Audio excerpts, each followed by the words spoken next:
हाय दोस्तों, आज मैं आपके लिए 2009 में रिलीज़ हुई इनग्लोरियस बास्टर्ड्स मूवी को एक्सप्लेन कर रहा हूँ। इस मूवी की कहानी वर्ल्ड वॉर 2 में हिटलर की बढ़ती ताकत और यहूदियों पर अत्याचार के बारे में है और कैसे एलीट फोर्सेस और कुछ यहूदी मिलकर हिटलर और जर्मन से अपना बदला लेते हैं। तो चलिए बिना किसी देरी के कहानी को शुरू करते हैं। कहानी शुरू होती है 1941 में फ्रांस से, जब फ्रांस पूरी तरह जर्मनी से हार चुका था और पूरे फ्रांस पर जर्मनी का कब्ज़ा हो गया था। और इसके बाद से ही फ्रांस के अंदर भी यहूदियों को चुन चुन कर मारा जा रहा था, जैसा कि जर्मनी से लेकर हर उस देश में हो रहा था जहाँ जहाँ जर्मनी जीत हासिल कर रही थी। अब हम एक फ्रेंच फार्मर पेरियर लापाडाइट को देखते हैं, जो कि अपने घर के बाहर काम कर रहा होता है। और तभी यहाँ पर नाजी जर्मनी की एसएस यूनिट का कर्नल हंस लांडा कुछ जर्मन ऑफिसर्स के साथ लापाडाइट से पूछताछ करने आता है। लैंडा पेरियर लापाडाइट से उसके घर के अंदर बैठकर आराम से पूछताछ करता है और उससे ड्रेफ्यूज फैमिली के बारे में जानना चाहता है, जो कि एक यहूदी परिवार है जो कि पिछले कुछ दिनों से गायब चल रहा है।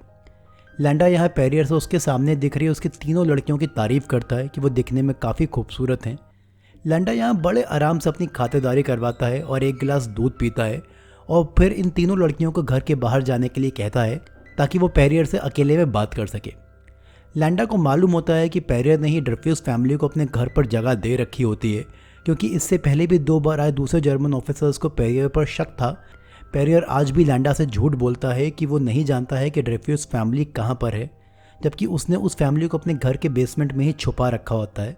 लेकिन अब लैंडा बातों ही बातों में उसे समझा देता है कि अगर उसने उसका साथ नहीं दिया तो उसके और उसकी बेटियों के साथ काफ़ी बुरा होने वाला है। ये सुनकर पेरियर भी डर जाता है और वो इशारा करके लैंडा को वो जगह दिखा देता है जिसके नीचे ड्रेफ्यूज फैमिली छुपी हुई थी।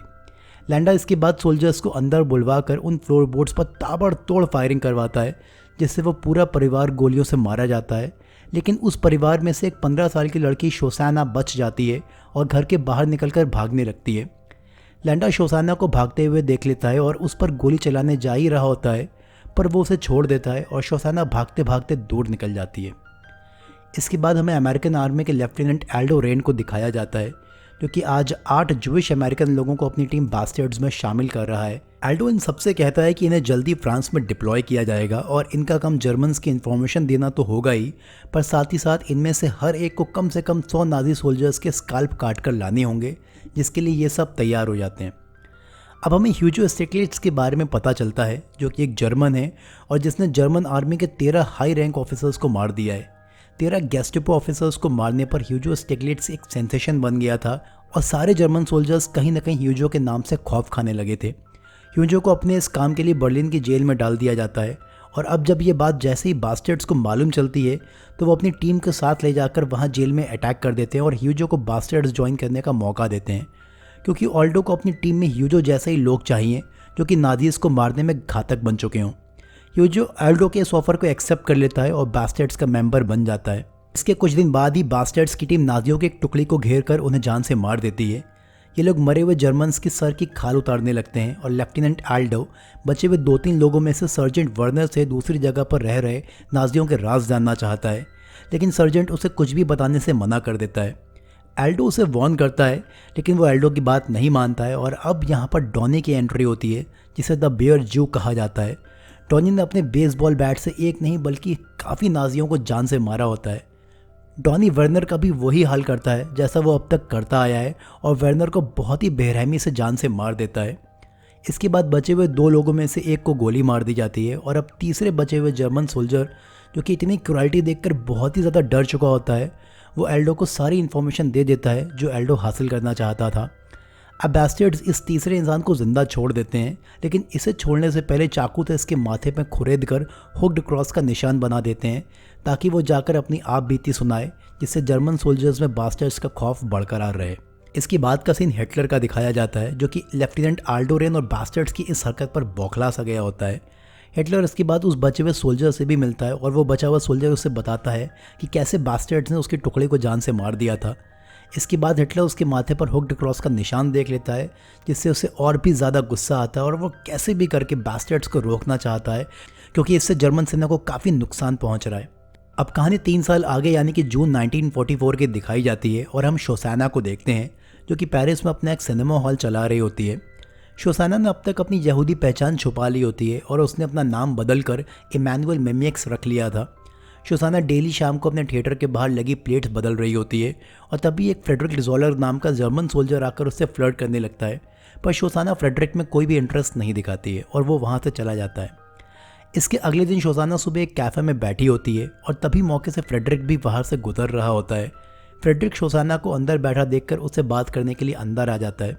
फ्रेडरिक यहाँ दोबारा से शोसाना से बहाने से बात करने लगता है, पर शोसाना अब उससे बहुत ही क्लियरली कह देती है कि वो इससे इम्प्रेस नहीं होने वाली है और वो जाकर अपने लिए कोई जर्मन लड़की ढूंढ ले, क्योंकि वो फ्रेंच है और जर्मन्स को खास पसंद नहीं करती है। अब इससे पहले कि फ्रेडरिक इसका कोई जवाब दे पाता, यहाँ पर एक जर्मन ऑफिसर आकर फ्रेडरिक को ग्रीट करता है और उसकी काफ़ी तारीफ़ करता है। अब ये ऑफिसर जाता ही है और तभी दूसरा ऑफिसर अपनी गर्लफ्रेंड के साथ फ्रेडरिक के पास आता है और उससे उसका ऑटोग्राफ लेता है और रिसेंटली हुई वॉर के लिए उसकी तारीफ़ करता है। ये देखकर शोसाना समझ जाती है कि फ्रेडरिक एक वॉर हीरो है और वो उससे पूछती है कि उसने ऐसा क्या किया है। फ्रेडरिक उसे बताता है कि उसने 3 दिन के अंदर अकेले 250 से ऊपर एलीट फोर्सेस के सोल्जर्स को जान से मारा है। फ्रेडरिक को लगा था कि ये सुनकर शोसाना उससे इम्प्रेस हो जाएगी, पर उसकी इस बात का शोसाना पर कोई भी फर्क नहीं पड़ता है और वो वहाँ से चली जाती है। अब ठीक इसके अगले दिन शोसाना मॉर्निंग में थिएटर के बाहर लगी प्लेट्स को साफ कर रही होती है और तभी एक जर्मन ऑफिसर मेजर हेलस्ट्रॉम आकर उसको अपने साथ चलने के लिए कहता है। मेजर शोसाना को लेकर एक रेस्टोरेंट में जाता है जहाँ काफ़ी सारे जर्मन्स बैठे लंच कर रहे होते हैं और यहाँ फ्रेडरिक भी मौजूद होता है। फ्रेडरिक यहाँ शोसाना को डॉक्टर जोसेफ गोबेल्स से इंट्रोड्यूस करवाता है, जो कि नाजी जर्मनी में एक बड़े लीडर हैं और प्रोपागेंडा मिनिस्ट्री संभालते हैं। वो बताता है कि जोसेफ ने मेरी ब्रेवरी पर नेशंस प्राइड मूवी बनाई है, जिसमें मैंने ही एक्टिंग करी है और मैं चाहता हूँ कि इस फिल्म का प्रीमियर तुम्हारे थिएटर में हो। डॉक्टर जोसेफ पहले तो इसके लिए तैयार नहीं होते हैं, क्योंकि शोसाना के थिएटर में केवल 2 ओपेरा बॉक्सेस हैं और टोटल 350 सीट्स हैं, जबकि इनका पहले से डिसाइडेड ऑडिटोरियम रिड्स में टोटल 750 सीट्स होती हैं। पर जब उनका वॉर हीरो फ्रेडरिक खुद उनसे शोसाना के थिएटर के लिए कन्विंस कर रहा हो और फिर जब उस मूवी में एक्टिंग भी उसी ने करी हो, तो डॉक्टर जोसेफ उसे ना नहीं बोलते हैं और इसके लिए कन्विंस हो जाते हैं और शोसाना से आज शाम उसके थिएटर में अपने लिए एक स्पेशल स्क्रीनिंग रखने को कहते हैं। अब ये सब जैसे ही यहाँ से जो उठ के जाने लगते हैं, तभी शोसाना भी इनके साथ ही टेबल से उठने लगती है, पर तभी यहाँ कर्नल हैंस लैंडा की एंट्री होती है और वो बाकी सबको जाने के लिए बोलकर शोसाना से अकेले में बात करना चाहता है। हैंस लैंडा को देखकर शोसाना की सांसें रुक सी गई थी, पर वो जैसे तैसे अपने ऊपर कंट्रोल रखती है। लैंडा भी शोसाना को देखकर समझ गया था कि ये वही लड़की है जिसे उसने जिंदा छोड़ दिया था, लेकिन लैंडा भी शोसाना को ये जाहिर नहीं होने देता है और उससे कहता है कि इस होने वाले प्रीमियर इवेंट का वो सिक्योरिटी चीफ है। वो शोसाना से उसका नाम, बैकग्राउंड और थिएटर के बारे में तमाम चीज़ें पूछता है और शोसाना उन सब का जवाब झूठ बोलकर देती है, जिसे हैंस लैंडा जैसा होशियार इंसान समझ जाता है, पर वो चीज़ों की गहराई में नहीं जाता है। अब लैंडा समझ तो गया था कि शोसाना यानी कि इमैनुअल झूठ बोल रही है, तो वो इसके बाद अपने और शोसाना दोनों के लिए स्ट्रूडल और क्रीम ऑर्डर करता है, क्योंकि वो ये जानता है कि यहूदी सूअर या सूअर से बनी कोई भी चीज़ नहीं खाते हैं और उस टाइम पर स्ट्रूडल में सूअर की चर्बी मिलाई जाती थी। शोसाना के लिए बहुत ही मुश्किल पल था, पर वो कैसे भी करके खुद से अपनी आइडेंटिटी रिवील नहीं कर सकती थी और वो स्ट्रूडल के साथ क्रीम लगाकर एक बाइट खाती है। ये देखकर लैंडा मन ही मन काफ़ी खुश होता है, क्योंकि उसको सिर्फ यहूदियों को मारने में ही नहीं बल्कि उनको तड़पाने और उनकी बेइज्जती करने में भी बड़ा मज़ा आता था। लैंडा इसके बाद शोसाना से ज़्यादा कुछ नहीं पूछता है और यहाँ तक चला जाता है और उसके जाने के बाद ही शोसाना राहत की सांस लेती है।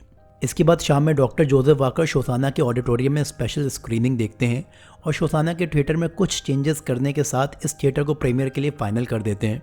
पर उनकी सिर्फ एक शर्त होती है कि शोसाना अपने प्रोजेक्टर खुद ही ऑपरेट करेगी, ना कि मार्शल से करवाएगी, क्योंकि मार्शल एक नीग्रो है और जर्मन्स नीग्रो को भी पसंद नहीं करते हैं। जोसेफ वो बाकी जर्मन्स के जाने के बाद शोसाना मार्शल को अपना आगे का प्लान बताती है और कहती है कि हमारे पास एक बहुत ही अच्छा मौका आया है इन सारे जर्मन्स के बड़े हाई रैंक ऑफिसर्स को एक साथ मारने का, यहाँ तक कि शायद हिटलर को भी। वो मार्शल से कहती है कि वो प्रीमियर वाले दिन प्रोजेक्टर खुद ऑपरेट करेगी और बस उसे एक आखिरी बार उसका साथ चाहिए। शोसाना का प्लान बहुत खतरनाक होता है। वो कहती है कि हमारे पास 350 नाइट्रेट फिल्म्स की रील्स हैं, जो कि हमें प्रीमियर वाले दिन पर्दे के पीछे रखनी होंगी। तुम बाहर जाने के सारे रास्ते ब्लॉक कर देना और तुम्हें जैसे ही मेरी आवाज़ से इशारा मिलेगा तो तुम वहाँ ये सारी फिल्म्स जला देना, जिससे यहाँ एक भी नाजी जिंदा नहीं बचेगा। मार्शल इसके लिए तो पहले मना कर देता है, पर वो शोसाना के दिल से काफ़ी रिस्पेक्ट करता है और उससे प्यार भी करता है, तो फाइनली इसके लिए मान जाता है। इसके बाद का सीन ब्रिटिश आर्मी हेडक्वार्टर का दिखाया जाता है, जहां जनरल एड फैनिश लेफ्टिनेंट आर्की हिकॉक्स को ऑपरेशन कीनो में शामिल करते हैं ऑपरेशन कीनो वही इवेंट है जो कि शोसाना के ऑडिटोरियम में होने वाला है। अब एक तरफ तो शोसाना वहाँ आए नाजीज़ को मारने को तैयार होती है और दूसरी तरफ एलीट फोर्सेस भी सेम इवेंट में जाकर नाजीज़ को ख़त्म करना चाहते हैं, पर यह सिर्फ एक कोइंसिडेंस होता है और ये दोनों ही एक दूसरे से बिल्कुल अनजान होते हैं। जनरल आर्की हिकॉक से कहते हैं कि उसके इस मिशन में उसके साथ बास्टर्ड्स टीम के 2 मेंबर और एक डबल एजेंट शामिल रहेगी। आर्की जब पूछता है कि मैं उस डबल एजेंट को कैसे पहचानूंगा, तो वो जनरल बताते हैं कि वो double agent German actress Brigitte von Hammersmack है।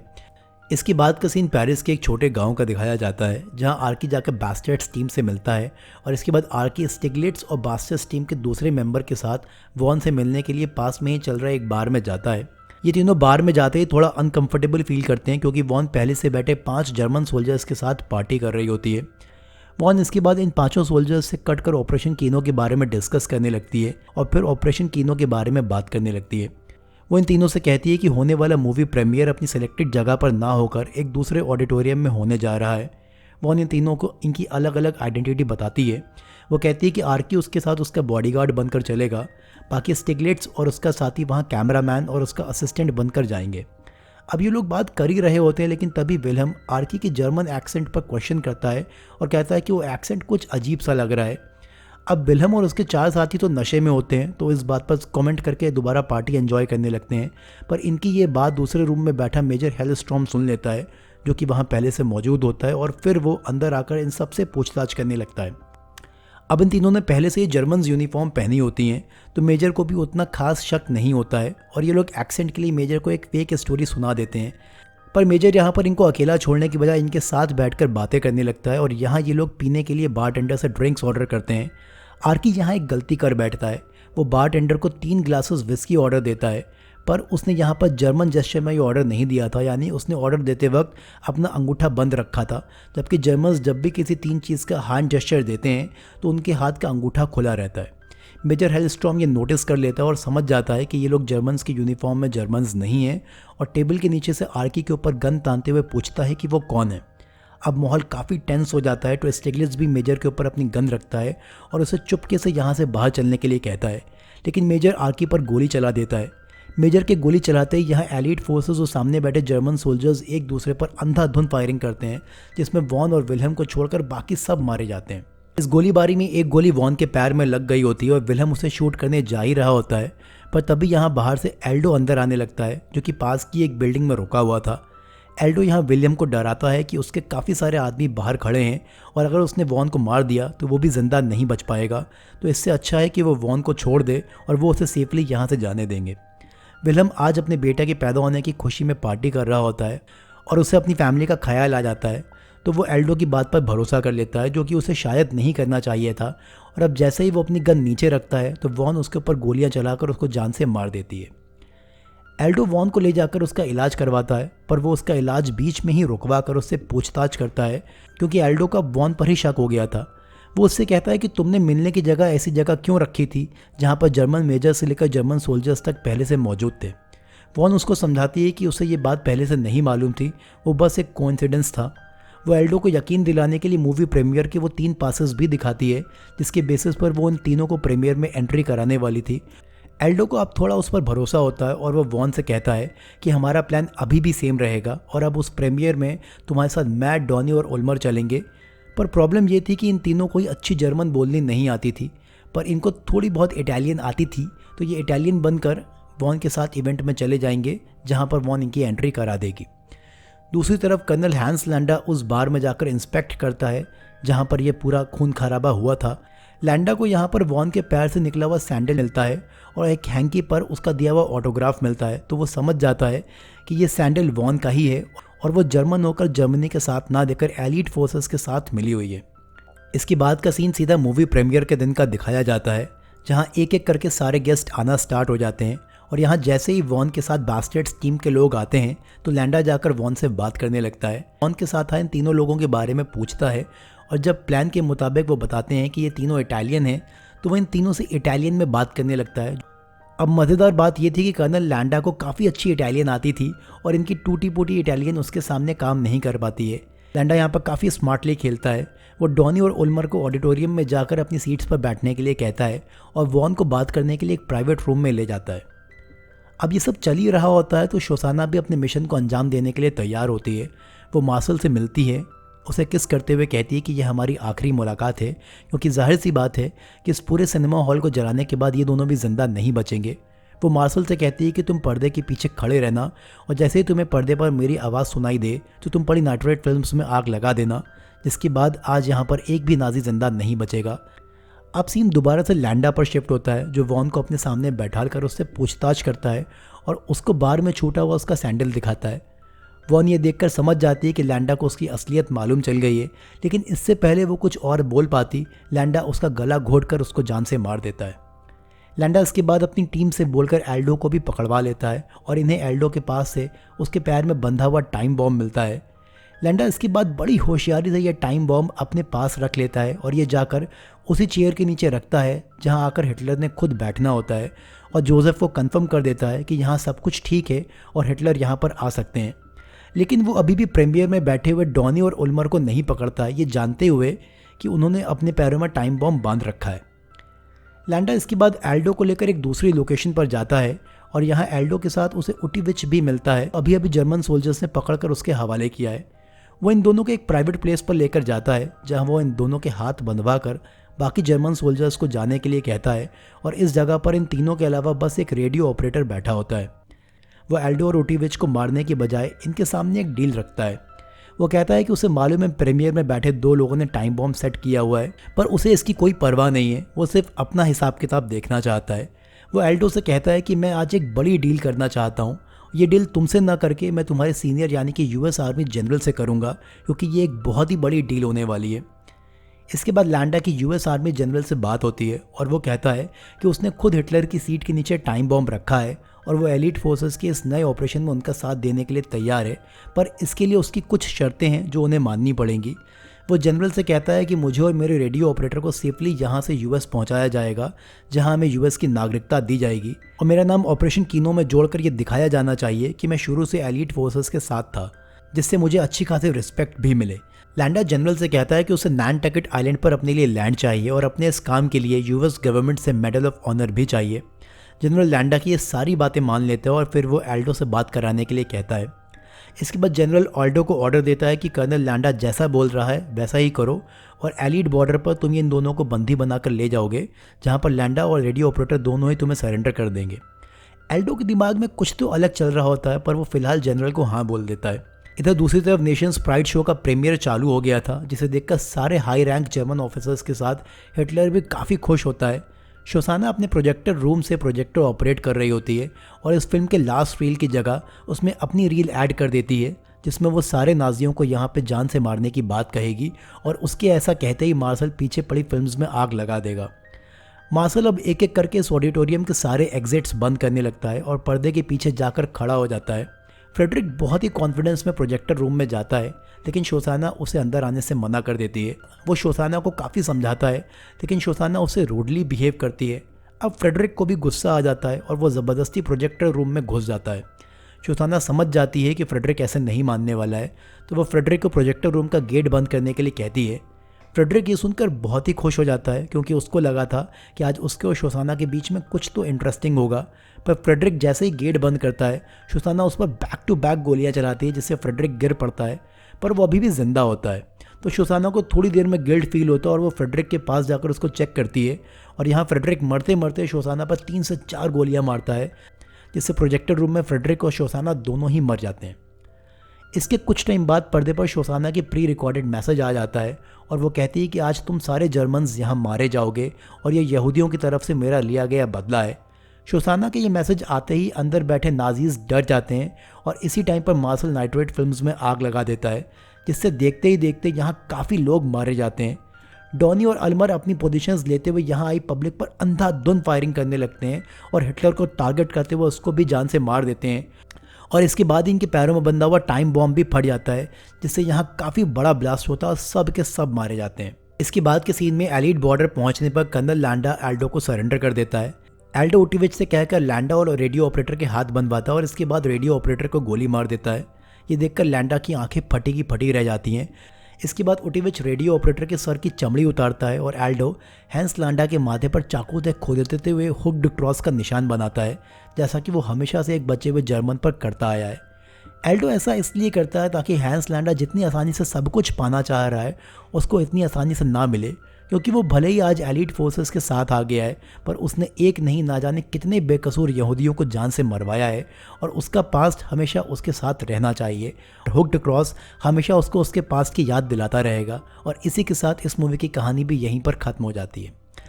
अब बात करते हैं इस फिल्म के कंक्लूजन की, इस फिल्म के रियलिटी चेक पर, जिसमें सबसे पहले बात करते हैं हिटलर के मरने की। तो हिटलर का इस फिल्म में ऑडिटोरियम में मरना दिखाया गया है। ये एक फिल्म की सिनेमैटिक फ्रीडम है, जबकि हिस्ट्री के अकॉर्डिंग हिटलर किसी भी सिनेमा हॉल में नहीं मरा था। बाकी जो इस मूवी की कहानी के ट्विस्ट एंड टर्न्स बहुत ही शानदार हैं, जो एंड तक कहानी को काफ़ी इंटरेस्टिंग बना कर रखते हैं। और क्रिस्टोफर वॉल्ट्ज यानी कि हैंस लैंडा के कैरेक्टर के तो तारीफ़ ही तारीफ़, क्या ज़बरदस्त एक्टिंग है, बहुत गजब। वीडियो पसंद आया हो तो वीडियो को लाइक करिए, चैनल को सब्सक्राइब करिए। फिर मिलता हूँ आपसे एक अगली कहानी के साथ, तब तक अपना ख्याल रखिए। Goodbye, take care.